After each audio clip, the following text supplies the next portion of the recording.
1 exercise और हमने इसके 5 क्वेश्चंस कर लिए थे। आज हमें करना है 6 क्वेश्चन और 6 क्वेश्चन बहुत इंपॉर्टेंट क्वेश्चन है और थोड़ा सा अलग भी है। इसमें आपको क्या दिया है कि 2 एक्यूट एंगल हैं, एंगल ए और एंगल बी, जिसमें क्या कह रहा है वो कोस ए इक्वल है कोस बी। अगर कोस ए और कोस बी ये इक्वल है, इसका मतलब ये दो अलग अलग ट्रायंगल्स हैं जिसमें एक्यूट एंगल, एक ट्रायंगल में एक्यूट एंगल ए लिया है और दूसरे ट्रायंगल में एक्यूट एंगल बी लिया है। और आपने शो क्या करना है कि एंगल ए और एंगल बी आपस में इक्वल होंगे। तो हम कैसे शो कर सकते हैं? देखो, हमने क्या लिया, एक राइट एंगल ट्रायंगल ले ली जिसका एक्यूट एंगल ये वाला हमने ले लिया ए, और एक और राइट एंगल ट्रायंगल ली जिसका एक्यूट एंगल क्या ले लिया हमने बी।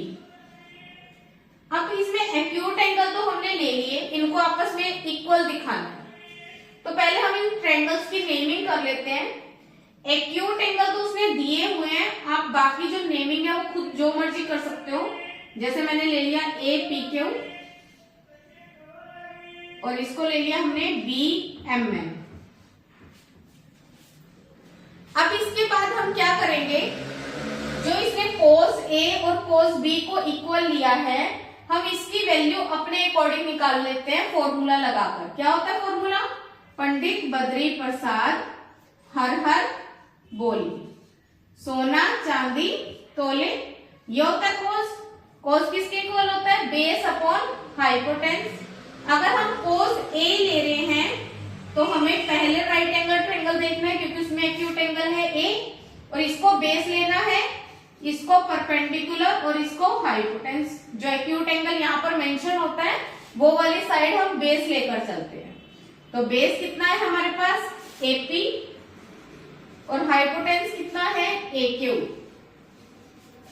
दूसरे ट्रायंगल के लिए अगर हम कोस बी लेके चलें तो उसका बेस क्या लेंगे हम? एम बी, और हाइपोटेन्स क्या लेंगे? B M. और इसने ये बोला है कि दोनों आपस में क्या है? इक्वल, क्योंकि कोस ए अगर कोस बी के इक्वल है तो इनकी जो वैल्यूज होगी वो भी आपस में इक्वल होगी। एपी अपॉन में ए क्यू इक्वल होगा एम बी अपॉन में बी एम। अब हम क्या करते हैं, हम इन दोनों ट्रायंगल को आपस में रिलेट करते हैं। मतलब अगर ये आपस में इक्वल है तो हम क्या कर सकते हैं? एपी, ये एम बी ऊपर है, यहाँ डिवाइड में आ जाएगा।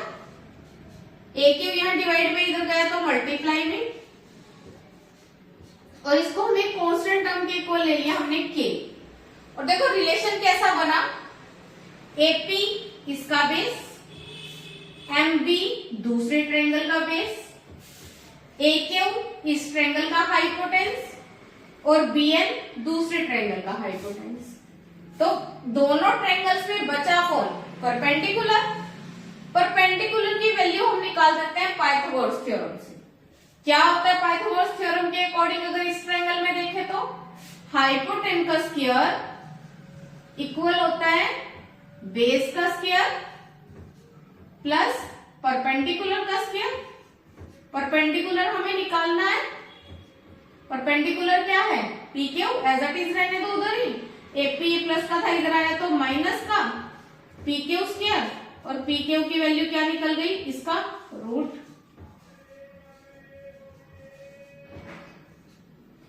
इसके बाद दूसरे ट्रायंगल का भी हम परपेंडिकुलर निकालें, क्या होगा? हाइपोटेन्यूस का स्क्वायर, हाइपोटेन्यूस क्या है? B N, B N square equal होगा M B square plus M N square. B N का स्क्वायर, ये प्लस से इधर आएगा तो minus M N square, square इधर जाके क्या बन जाएगा? Root B N square minus M B square is equal to आ गया एम एन। अब देखो, बेस के अपॉन में बेस था, हाइपोटेन्स के अपॉन में हाइपोटेन्स था, तो हम क्या करें? परपेंडिकुलर के अपॉन में परपेंडिकुलर लगा दें। इस ट्रायंगल का परपेंडिकुलर क्या है? पी क्यू, और इसका परपेंडिकुलर क्या है? M N. पी क्यू की वैल्यू कितनी थी, रूट के अंदर A Q square minus A P square,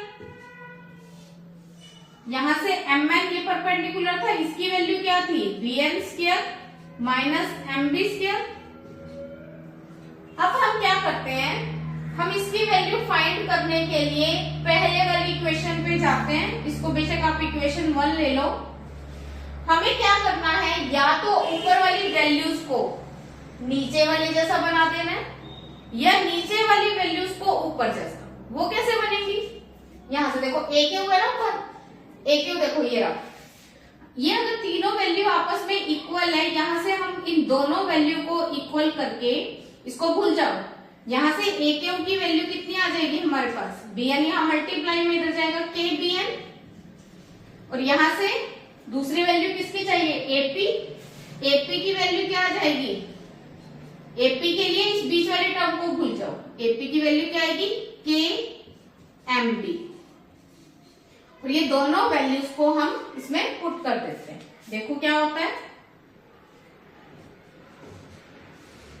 A Q की वैल्यू कितनी आई है, के बी एन, ए क्यू का स्क्वायर है तो क्या आएगा, के स्क्वायर, बी एन का स्क्वायर, एपी की वैल्यू कितनी आई है, के एम बी, क्या आएगा, के स्क्वायर एम बी का स्क्वायर, क्योंकि स्क्वायर है इसका भी,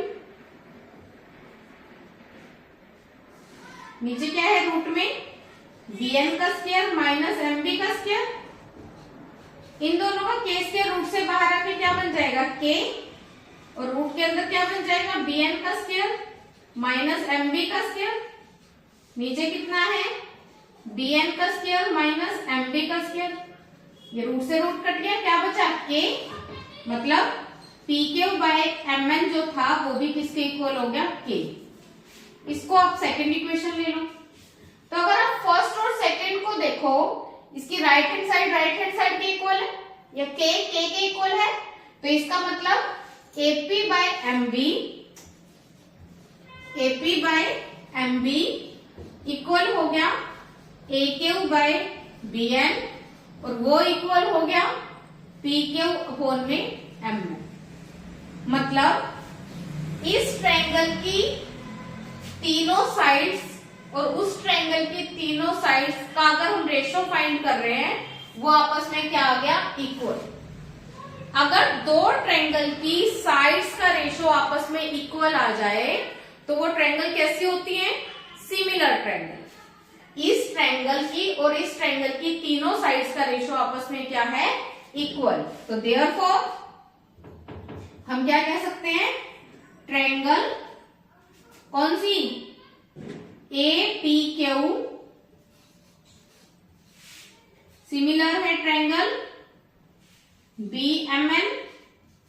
अगर ये दोनों ट्रायंगल सिमिलर है तो सिमिलर ट्रायंगल में क्या होता है, साइड्स का रेशो आपस में इक्वल होता है और एंगल्स भी आपस में क्या होते हैं, इक्वल। हम कह सकते हैं इस ट्रायंगल के सारे एंगल और इस ट्रायंगल के सारे एंगल आपस में क्या होंगे, इक्वल होंगे। इसका मतलब एंगल ए किसके इक्वल होगा, एंगल बी के। देयरफॉर एंगल ए किसके इक्वल होगा, एंगल बी। और यही तो हमें प्रूव करना था, तो ये प्रूव हो गया। क्लियर है क्वेश्चन, करो नोट डाउन।